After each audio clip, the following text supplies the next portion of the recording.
السلام علیکم ورحمۃ اللہ وبرکاتہ۔ یہ دارالسلام اسٹوڈیو ہے۔ اس بار ہم آپ کی خدمت میں پیش کر رہے ہیں حدیث سیریز۔ اللہ وحدہ لا شریک کا ہم پر احسان عظیم ہے کہ اس نے ہماری ہدایت اور فلاح کے لیے اپنے رسول صلی اللہ علیہ وسلم کو مبعوث فرمایا اور انہیں وحی کے ذریعے سے کتاب عطا فرمائی اور وحی ہی کے ذریعے سے سنت عطا فرمائی۔ کتاب اور سنت دونوں منزل من اللہ ہے۔ جس طرح کتاب اللہ کا منکر کافر ہے، اسی طرح سنت رسول صلی اللہ علیہ وسلم کا منکر بھی کافر اور دائرہ اسلام سے خارج ہے۔ آج فتنہ انکار حدیث ایک نئے انداز سے حملہ آور ہے۔ مسلمانوں میں سے بہت کم ایسے ہیں جو براہ راست سنت رسول کی تشریعی حیثیت کا انکار کرتے ہیں۔ البتہ ایسے لوگوں کی تعداد بہت زیادہ ہے جو سنت کے وجوب کا اقرار کرنے کے باوجود سنت سے گریز اور فرار کی راہ اختیار کرنے کے لیے احادیث پر مختلف اعتراضات کر کے ذخیرہ احادیث کو مشکوک اور ناقابل اعتماد ٹھہرانے کی مذموم کوششوں میں دن رات مصروف رہتے ہیں۔ انہی لوگوں کی صف میں وہ علماء بھی شامل ہیں جو بظاہر تو منکرین حدیث میں سے نہیں، لیکن ان کا عمومی ذوق انکار حدیث کا شاخسانہ ہے۔ ان کی تحریروں سے یہ بات عیاں ہوتی ہے کہ وہ منکرین حدیث کے معاون اور دست و بازو ہیں۔ یہی لوگ امت کے لیے آستین کے سانپ ہیں۔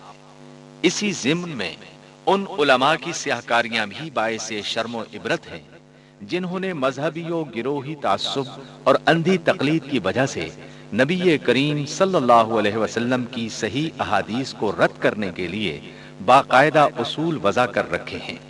یہی وہ لوگ ہیں جن کی وجہ سے امت مسلمہ عظیم فتنے اور انتشار میں مبتلا ہے۔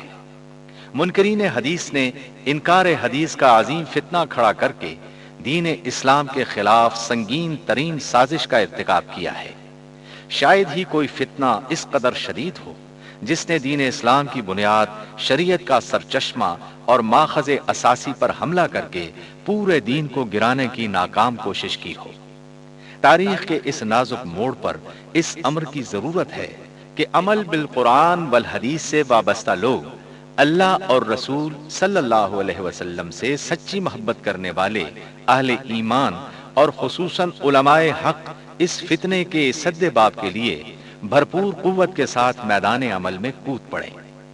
سب سے زیادہ ذمہ داری بھی انہی لوگوں پر عائد ہوتی ہے جو حقیقی معنوں میں قرآن و حدیث کے علمبردار ہیں۔